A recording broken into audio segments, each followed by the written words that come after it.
Bienvenidos a una nueva edición de Iter Criminis.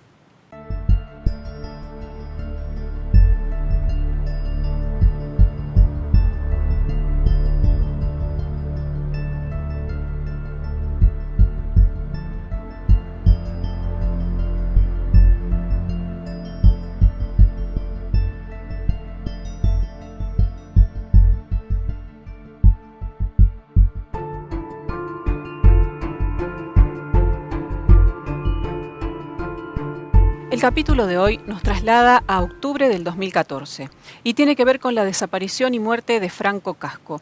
Ya hemos hablado de este tema en Iter Criminis en otras ediciones, pero hoy nos vamos a referir a otra parte de esta causa. Esta causa tiene que ver con un expediente relacionado con la acusación de encubrimiento a 5 efectivos de asuntos internos. Recordemos que en esta causa fueron procesados otros 18 policías de la comisaría séptima que cumplían funciones allí y continúan en prisión preventiva acusados de desaparición forzada y muerte, torturas hacia Franco Casco. En esta ocasión nos va a acompañar quien fuera el director de Asuntos Internos en aquel entonces, el director Aníbal Candia, que hoy fue ya retirado de sus funciones, fue desplazado en aquel momento luego de una falta de mérito. Él nos va a contar de forma detallada cómo ocurrió esta historia y cuál es la participación efectivamente que tuvo Asuntos Internos en la investigación de la desaparición de Franco Casco, que fueron, mal acusados de encubrimiento, de encubrir a sus, a los efectivos de la comisaría séptima por este delito tan grave por el que están acusados. Le damos la bienvenida. Aníbal Candia, bienvenido a Iter Criminis. ¿Qué tal? Buen día, Alejandra, y a todo tu equipo. Hoy, habiendo pasado ya casi 7 años de la muerte de Franco Ezequiel Casco, y aproximadamente 4 años de nuestra detención en el marco de esa causa judicial, lo primero que quiero decir es que yo también necesito saber qué le pasó a Franco, de qué falleció. Fíjense que de 2 autopsias, 2 necropsias también que se realizaron al cuerpo, estas aún no permiten determinar cuál es con certeza, la causa de la muerte. ¿En qué fecha murió? ¿A qué hora? ¿Dónde? Pero sin embargo, lo más sencillo para la justicia federal fue acusar y detener al personal policial. No buscaron otras alternativas ni otras hipótesis, otras líneas investigativas. Entre la Fiscalía y la querella escribieron una historia con personajes reales buscando culpables. Para mí, más que buscando la verdad. ¿Una historia creíble? Sí, ¿cómo que no? Pero real, para mí, está muy distante la realidad de lo que ellos escribieron. Lamentablemente hoy, Alejandra, el personaje principal de esta historia que contaron falleció y otros protagonistas fuimos acusados, detenidos y procesados. Algunos todavía lo están, no es mi caso, y fíjate que pronto van a ser 4 años de que los policías de la comisaría séptima están privados de su libertad, sin condena, sin juicio previo, pero somos policías y se ve que los derechos humanos por ahí nos esquivan. Justamente, ustedes lo que plantean desde los 5 policías que cumplían funciones en asuntos internos en el momento de la desaparición de Franco Casco, lo que plantean es que no tuvieron nada que ver con el encubrimiento del cual los acusaban. Recordemos que existen 2 versiones. Una es de la querella, que asegura que Franco Casco fue detenido el día 6 de octubre del 2014 en la comisaría séptima, y la versión que está demostrada en la documentación de la dependencia policial, donde consta que fue detenido el día 7 por una denuncia de un vecino que decía que estaba en una actitud sospechosa, tratando de abrir puertas en la zona y demás.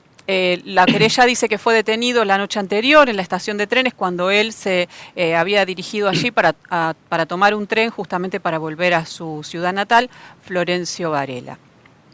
Él estaba aquí de visita en la casa de familiares, luego estos familiares, al no saber nada de él, van a la comisaría, van a hacer una denuncia por averiguación de paradero, por búsqueda de paradero, y bueno, allí en recorrer distintos lugares llegan a la comisaría séptima, donde los efectivos de esa dependencia le dicen que no conocían a ese chico porque ellos buscaban a Franco Casco.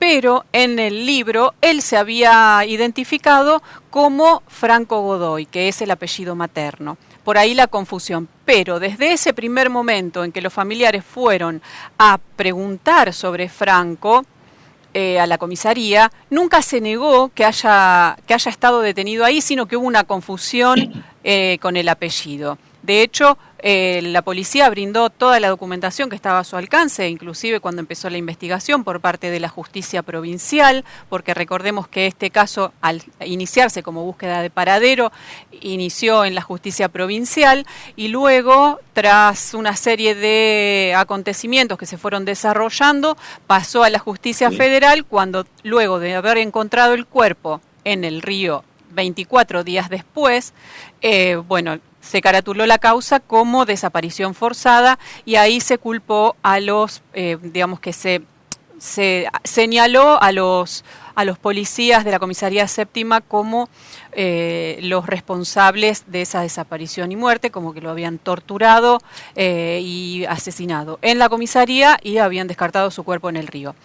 En base a esa investigación, ustedes toman conocimiento recién. ¿En qué fecha, Aníbal, toman ustedes conocimiento y toman, inician su papel dentro de la investigación de la causa y bajo las órdenes de quién? Porque ustedes fueron acusados en su momento de encubrir a los efectivos de la policía, de la comisaría séptima, por asesinato, ¿no? Por desaparición forzada y muerte de Franco Casco. ¿Cómo fue el recorrido que ustedes hacen en la causa puntualmente?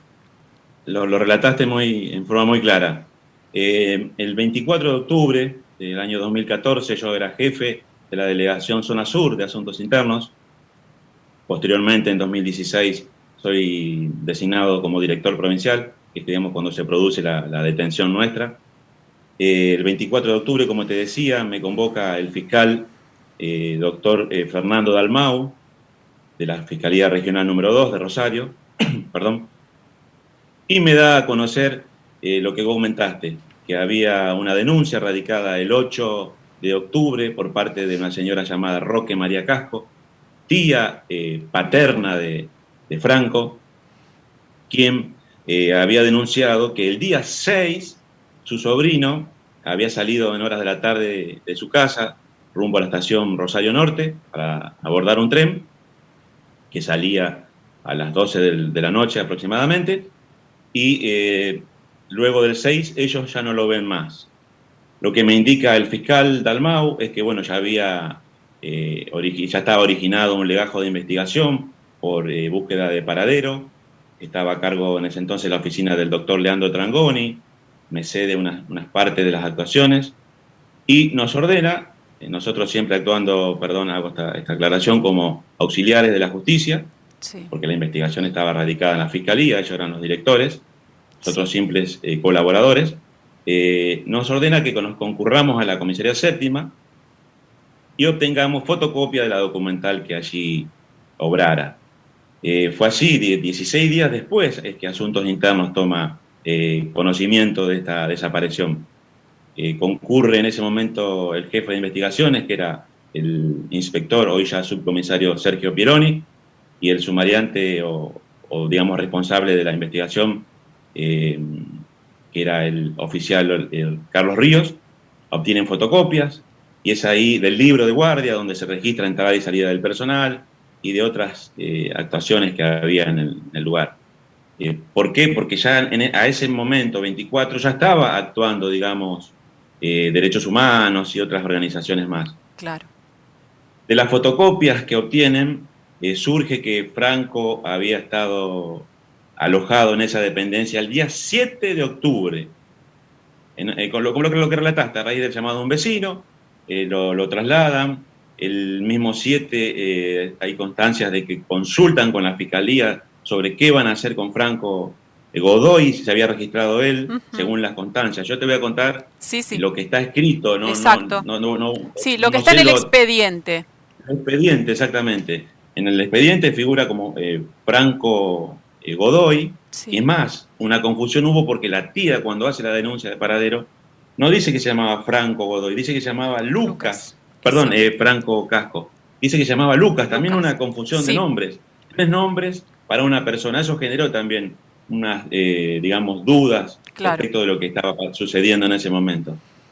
Como te decía, lo registrado era el día 7, en horas del mediodía, la detención por atentado y resistencia a la autoridad.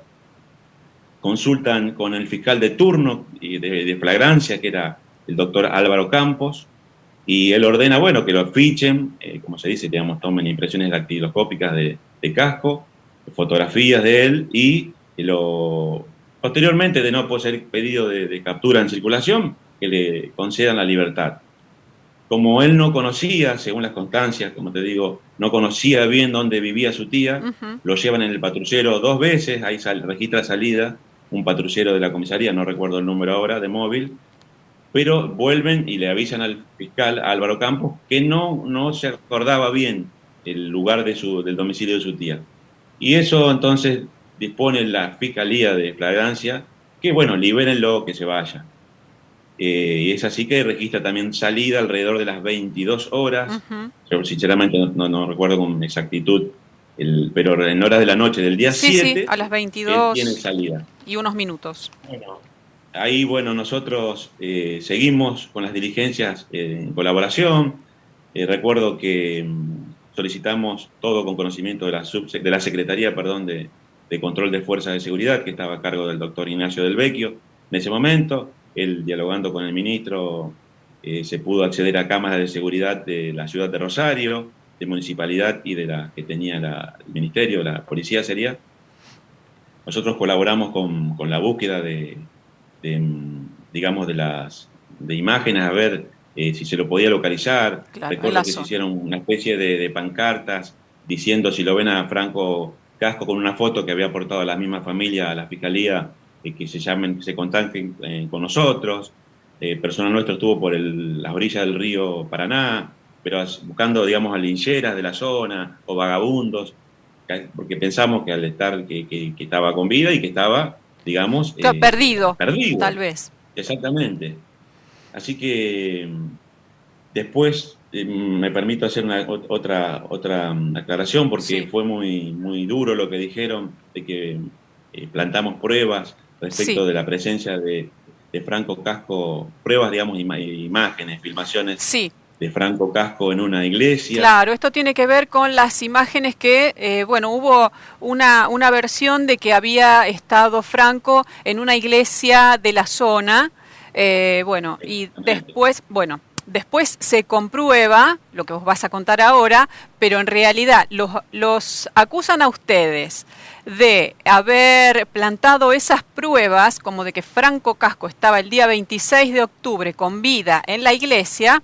Los acusaron de plantar esas pruebas cuando ustedes en ese momento todavía ni siquiera tenían, la investigación estaba dirigida hacia los efectivos de la comisaría séptima. Todavía no, si no me equivoco, ¿no? ¿No es así? Claro, era una búsqueda simple, digamos, de persona, ¿no? Jamás, otra pausa, perdón, porque es importante, jamás la Fiscalía Regional sospechó, digamos, por lo menos cuando actuamos nosotros, la Fiscalía jamás dudó del proceder del personal de la Comisaría Séptima. ¿Y por qué lo digo? Porque el doctor Jorge Baclini, que en ese entonces era el fiscal regional y hoy es el fiscal general de la provincia, él el 4 de febrero había lanzado, muy prolijo el señor, una resolución, la número 11/14, que es un protocolo de actuación para búsqueda de personas desaparecidas y extraviadas, y en un ítem, él, dejaba bien en claro que en caso, lo voy a leer, en caso de tener dudas que algún personal policial haya tenido relación con el hecho digamos, de la intervención, deberá ser delegada a otra fuerza, Policía Federal, Gendarmería o Prefectura, ¿verdad? Ujú. Es decir, que si se dudaba de la actuación policial, el fiscal debía inmediatamente darle intervención a una A fuerza otra federal. fuerza, exacto. Digamos, de hecho tampoco, digamos, después hay el doctor, porque después de Dalmau le pasa las actuaciones al doctor Guillermo Apanovich, Claro. y él cuando responde un pliego de preguntas que le hace la Fiscalía, perdón, Defensa y Querella, estando ya nosotros detenidos, él dice que jamás sospechó de la actuación de personal policial. Claro. Eh, Quiero decirte que, como comentaste, el día 29 de octubre, a mí me llama por teléfono el jefe de zona en ese momento, de segunda zona, que era el director, hoy director general de policía Ariel Sancocha. Él era jefe de zona, o sea, tenía asiento, inclusive la zona de inspección tenía asiento en la misma comisaría séptima. Y me Sí. dice, mira Aníbal, porque lo conocemos, mira Aníbal, me comentan que a Casco lo vieron en una iglesia, ahí a 2 cuadras de la comisaría, por calle Casperata, si puedes enviar tu personal, ya que están investigando. Bueno, fue así que concurre Carlos Ríos, que era el responsable de esas pesquisas, de esas actuaciones, Ujú. y entrevista a, al pastor que de la iglesia, Ujú. quien dice, mira, yo no vi nada, pero sí te puedo facilitar un pendrive con imágenes de lo que pasó el domingo 26. Y estas 3 personas, que eran 3 feligreses, 3 integrantes de esa iglesia evangélica, declaran, por supuesto en forma separada, ellos dicen que 2 manifiestan, digamos, se le exhibe la foto de Casco, Ríos le exhibe la foto, y le dice, ¿ustedes vieron a este señor, a esta persona el día 26 en la iglesia? 2 dicen que sí, es más, dice, le dimos zapatillas y creo que un sándwich, con alimento, Ujú. y uno dudó y dice, mira, yo soy vigilador privado y trabajo en la terminal de colectivos y lo suelo ver por ahí, en estos días lo vi. Así que bueno, eso fue en horas de la noche del 29, el 30 a la mañana Ríos concurre a la Fiscalía de Panovich, le da el pendrive con las imágenes, el fiscal le pregunta concretamente, ¿es Casco el de las imágenes? Y Ríos le dice, como debía ser, no vi las imágenes, las vi así someramente, mejor dicho, pero hay dudas, hay 2 dicen que sí y uno que no. Claro. Bueno, vayan a buscarlo a donde sospechan que pueda estar, que era la terminal de colectivos. Claro. Fue allí que el doctor Del Vecchio, digamos, él, digamos, basado en las declaraciones de estos testigos, él sale al aire en un programa de televisión y dice que, digamos, dio la versión de estos 2 testigos. Digamos, afirmó que Casco estaba vivo en una iglesia, Claro. pero él se adelantó, él se adelantó a esto porque él debía haber esperado, digamos, que lo tengamos en persona, físicamente. No lo hizo, yo soy consciente que no lo hizo simplemente él por su intención de que se aclare la situación, no lo hizo con malintencionadamente, vamos a decirlo así, Ujú. pero se adelantó a los hechos. Ujú. ¿Por qué? Porque al mediodía Pieroni y Ríos de Asuntos Internos lo pasaron a buscar acá en ese pajar, vamos a decirlo así, y Claro. con tanta suerte que lo encuentran a la persona que aparecía en el En video el de la video. iglesia, Ujú. lo paran, le dice, ¿vos sos Casco? No, dice, no, ¿pero no estuviste en la iglesia? Sí. ¿Y no fuiste a la comisaría? Sí, pero no soy Casco, yo soy Salinas.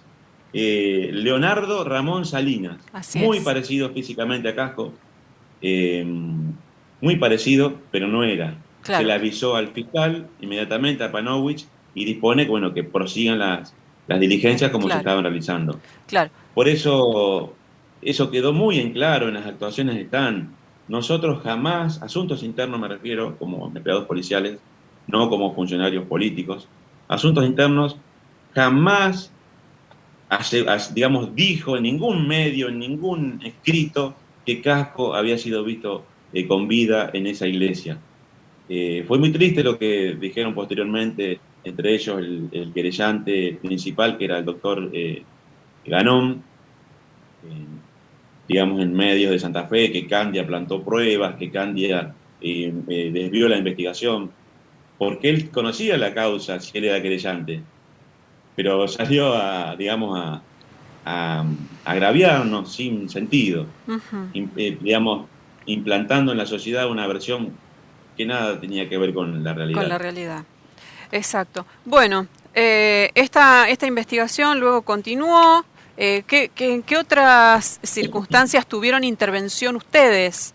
Bueno, cuando el 30, creo que a la noche, se toma noticia de que había aparecido un cuerpo flotando en el río Paraná, y ya ahí, digamos, ya pasa a intervenir también la doctora Prunoto de homicidios, y en conjunto con Apanovich.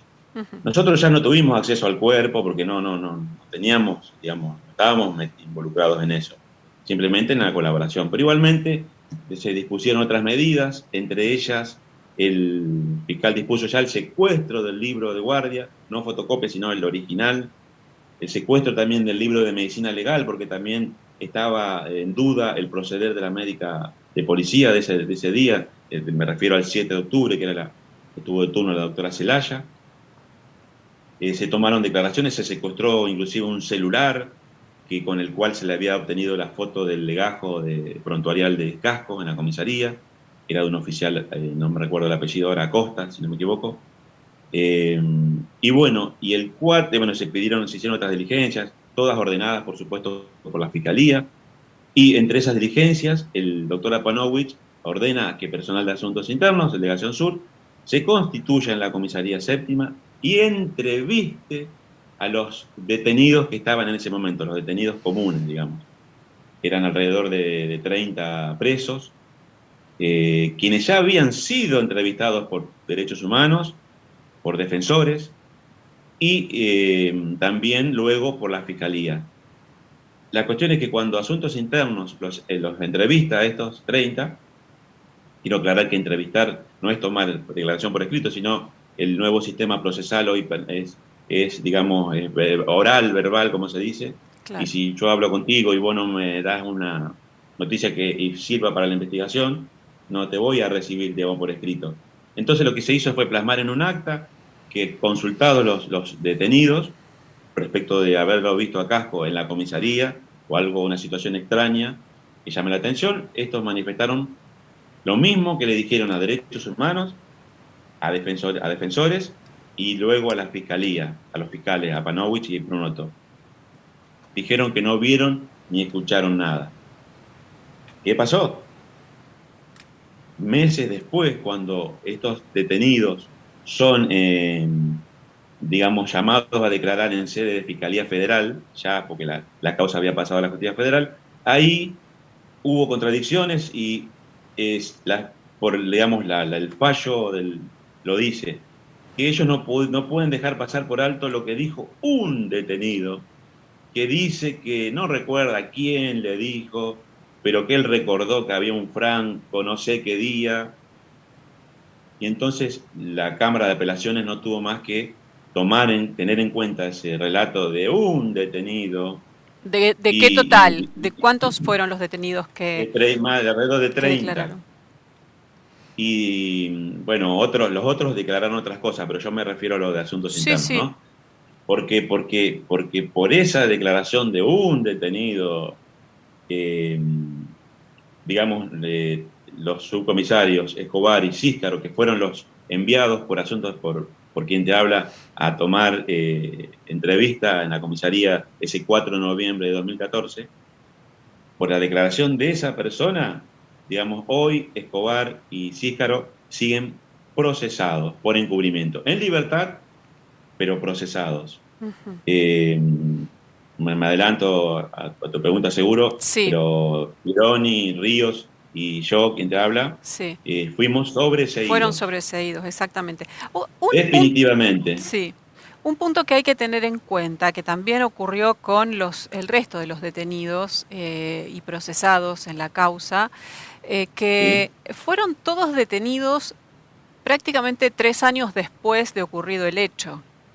Sí, Y esto es llamativo, ¿no? Porque las detenciones se anunciaron semanas antes en todos los medios de comunicación, y esto es lo que resaltan también los otros involucrados en la causa, que están todavía con prisión preventiva, que ellos continuaron haciendo su vida normal, como siempre, durante esos 3 años, sin hacer, porque a ver, si sabían 3 semanas antes que iban a ser detenidos, estuvieron 3 años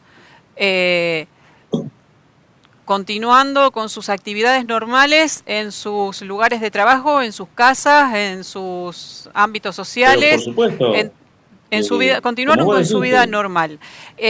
Las detenciones fueron anunciadas en los medios de comunicación varias semanas antes, tanto las de los policías efectivos de la Comisaría Séptima como la de Asuntos Internos, que involucraba a ¿es 5 de cierto? ustedes.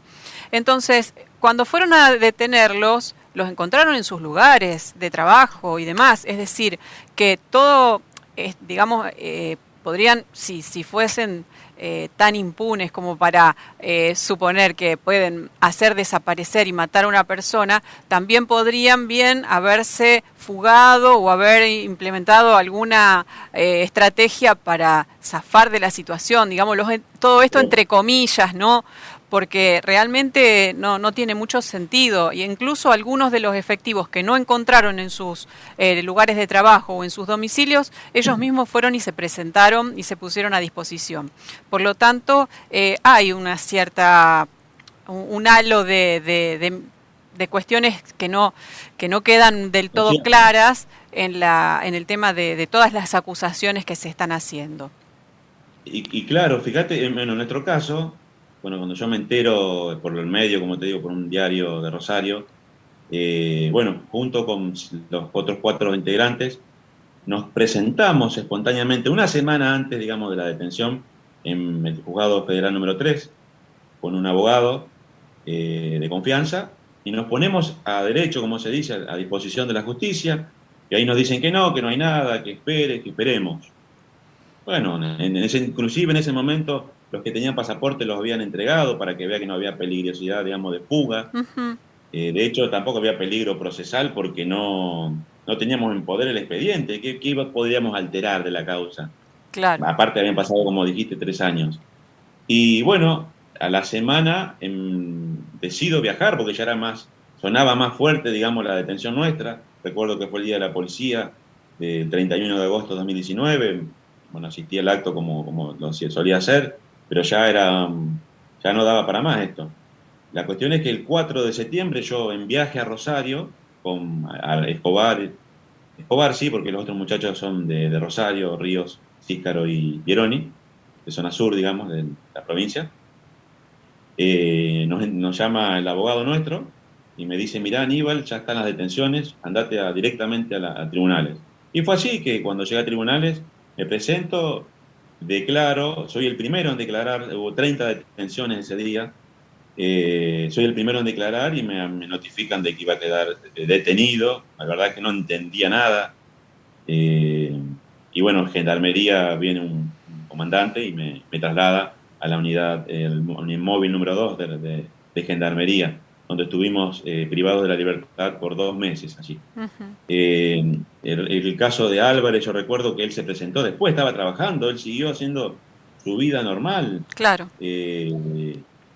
Por eso no entiendo yo por qué siguen privados de su libertad. ¿Qué riesgo hay? ¿Qué riesgo de qué? No entiendo. 4 años va a ser. ¿Quién le devuelve? Yo perdí 4 meses y otros compañeros también de acompañar a mis hijos. Yo en ese momento tenía a mi hijo Felipe con tratamiento de leucemia.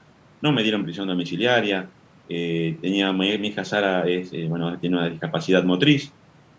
Nunca la puse como víctima ni nada. Pero simplemente es una realidad. Y Claro. por eso yo estuve simplemente, porque fue así, 4 meses perdí de mi vida, mi familia, mi madre, mi esposa. Digamos, muy triste la pasamos mis hermanos. Pero ellos va a ser 4 años, ¿quién le devuelve? Si ahora le dicen, sos inocente, Álvarez y compañía, son inocentes. Ajá, pero los 4 años, y que me van a dar, me lo devuelven por una nota, ¿no? ¿Cómo hacen? No, nada, o sea, es muy triste lo que está sucediendo. Ujú. Pero bueno, son las reglas de este juego muy dañino. Sí, sí, realmente. Bueno, después de todas estas idas y vueltas, investigaciones, bueno, este procesamiento, ustedes estuvieron detenidos, la causa continuó. Sí, Finalmente el juez resolvió después de analizar todas las acusaciones, convengamos que a ustedes se los acusaba de haber plantado pruebas, de haber encubierto la desaparición y muerte de Franco Casco por parte de los efectivos de la Comisaría Séptima, de haber tomado declaración a Claro. las personas que estaban detenidas en la comisaría sin haber estado presentes defensa o ninguna de las Pero otras no era partes. declaración. Claro, eso era una parte de la investigación que estaba haciendo Asuntos Internos bajo la dirección del fiscal que estaba a cargo de la causa en ese momento. Ni siquiera tampoco era decisión de ustedes qué hacer o qué no hacer, sino que hacían lo Exactamente. que las directivas, llevaban a la práctica las directivas que les daba el fiscal que estaba investigando el caso. Eso quedó, siempre quedó bien en claro. Siempre no, digamos, No después quedó muy de que claro, tomó, justamente por eso estamos hablando digamos, hoy. lo dejó, perdón, sí, yo estoy hablando ya con el diario del lunes, como se Claro. dice. Eso lo dejó una vez que interviene la Cámara de Apelaciones, que fue en diciembre del 2017, excelente para mí, salvo ese tema de la declaración, de tener en cuenta la declaración de un detenido que permitió que sigan procesados Escobar y Císcaro. Uh-huh. Digamos, cuando interviene la Cámara de Apelaciones, lo primero que dice es, ¿por qué lo detuvieron a estos? Voy a hablar de asuntos internos, acordate. Sí, ¿Por sí. qué detuvieron a estos 5 empleados? Urgente la libertad. Y fue así, nos dieron la libertad. Cuando toman, digamos, acceso y tratan la cuestión de fondo, que ya al año, ya fue en el 2018, 2018. dicen, ¿por qué lo procesaron? Lo resumo así, ¿no? Sí, sí. Y nos dicta la falta de mérito. Exacto. Menos, por supuesto, a Escobar y a Y Císcaro. así, claro, sí. Y posteriormente la fiscalía, que en un primer momento, hablo de fiscalía, no de fiscales, porque fueron como 3 fiscales los Sí. que trabajaron, de fiscales federales me refiero, y posteriormente la Fiscalía Federal, que en un primer momento nos acusó y ordenó detenernos, al tiempo dice, no, son inocentes, déjenlo. Y el juez que decretó la detención decreta nuestro sobreseimiento. Bueno, ese sobreseimiento fue apelado, ¿verdad?, por una querella que es Uh-huh. del papá por Ramón, la querella de Ramón Casco. Sí, Y igualmente, gracias a Dios y a la sana crítica, la Cámara ratifica nuestro sobreseimiento. sí. Así que por eso decimos que estamos sobreseídos definitivamente ya. Exacto.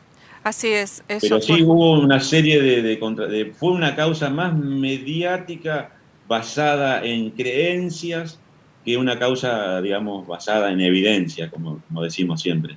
Esta fue Exacto. muy de cuestiones justo estaba en ese momento en curso, año 2017 me refiero, cuando se concretan las detenciones, estaba en curso la causa nacional, digamos, conocida nacional, la causa de Maldonado. Entonces también hubo mucho peso por parte de los medios y de organizaciones. Recuerdo que estando detenidos en Gendarmería hubo una marcha y bueno, nos sacaron del lugar de alojamiento a nosotros y porque hubo una quema de cubiertas, arrojaron bombas contra Gendarmería, un grupo que decía que eran, no me acuerdo, los revolucionarios, no me acuerdo, pero con un megáfono gritaban y tiraban bombas y pintaban. Y por eso estaba muy todo Claro, como que sí. exigían algo, que no sé qué. Claro, Así que sí, fue muy mediática sí. la causa nuestra Sí, sí. y generó muchas dudas. Por eso es importante y te agradezco públicamente la oportunidad que nos das, porque esta es la primera vez que en mi caso salgo a hablar sobre este tema. Ya pasaron, como te digo, 4 años. Yo jamás salí, siempre nosotros perfil bajo. Uh-huh. La mayoría volvió a trabajar. En mi caso lo hice. Nos dieron esa posibilidad porque creían en nosotros, digamos, el Ministerio de Seguridad creyó en nosotros, de esa gestión anterior, ¿verdad? Uh-huh. Y nos dieron la Sí, posibilidad recordemos, de seguir trabajando. en ese De, momento, sí, de que se haga justicia, digamos. claro, en ese Porque momento el ministro de Seguridad era Maximiliano Puyaro. es cierto, sí, sí. Uh-huh. Pero cuando ocurrieron los hechos, era, digamos, que generaron todo en el 2014, era el doctor Lamberto, Claro, sí, sí, sí. el ministro. Sí, sí. Estamos hablando de cuando fueron procesados, eso es lo que yo te decía. Interpreta. Sí, sí. Bueno, No sé si te queda algo más, Aníbal, para agregar. Lo que sí a mí me queda para decir es que, bueno, todo lo que fue realizado por Asuntos Internos en la causa de Franco Casco, tuvo, como te decía antes, para que quede claro, digamos, destacar que Asuntos Internos no se manejó de forma independiente, sino bajo las órdenes del fiscal, de la que investigaba la causa en ese momento. Y bajo esas Es directivas así, realizaron todas las acciones que tenían que realizar. es Y así. sí, No es así y lo dejó por escrito en los fallos, quedaron plasmados en los fallos de la Cámara de Apelaciones, donde queda bien en claro que Asuntos Internos nunca se le delegó la investigación, sino que la investigación fue dirigida y controlada, supervisada por la Fiscalía Regional de Rosario. exacto. Y que al momento de la colaboración de Asuntos Internos en la causa, ni siquiera el fiscal tenía como línea de investigación la desaparición forzada ni como sospechosos a los efectivos que se desempeñaban en la comisaría séptima. Esto es un dato Es también a así, tener en cuenta, ¿no? De es tantas así. cosas que se han dicho, creo que aclarar un poco el panorama de cómo se desarrollaron estos hechos y cómo fue todo, tantas cosas que se dijeron y que ahora van surgiendo del expediente y del relato, tanto de los policías el otro grupo de policías que se desempeñaba en la De comisaría comisaría. séptima y ahora de parte de ustedes, con tu presencia aquí en este programa, digamos que se van aclarando muchísimo algunas cuestiones que en su momento quedaron un poco envueltas en la duda. Por Es otra cierto. parte, bueno, no sé si te queda algo más para agregar. Simplemente, como te digo, agradecer porque que se visibilice nuestro lado digamos, de la investigación, porque siempre, digamos, quedó la palabra del acusador y que Asuntos Internos encubrió, pero los papeles y la realidad dice otra cosa. Agradecer y decir que nosotros también queremos saber qué le pasó a Franco Casco. Las últimas horas no sabemos, no, porque como te digo, fíjate lo que plantea el abogado de Diego Álvarez.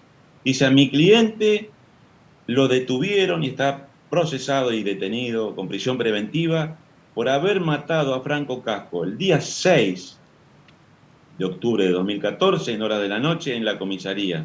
Pero el cuerpo, o sea, la evidencia, no dice nada de eso. Entonces, ¿cómo? Si no, esta causa, como te digo, está basada en creencias más que en evidencia. Y nosotros queremos saber qué pasó.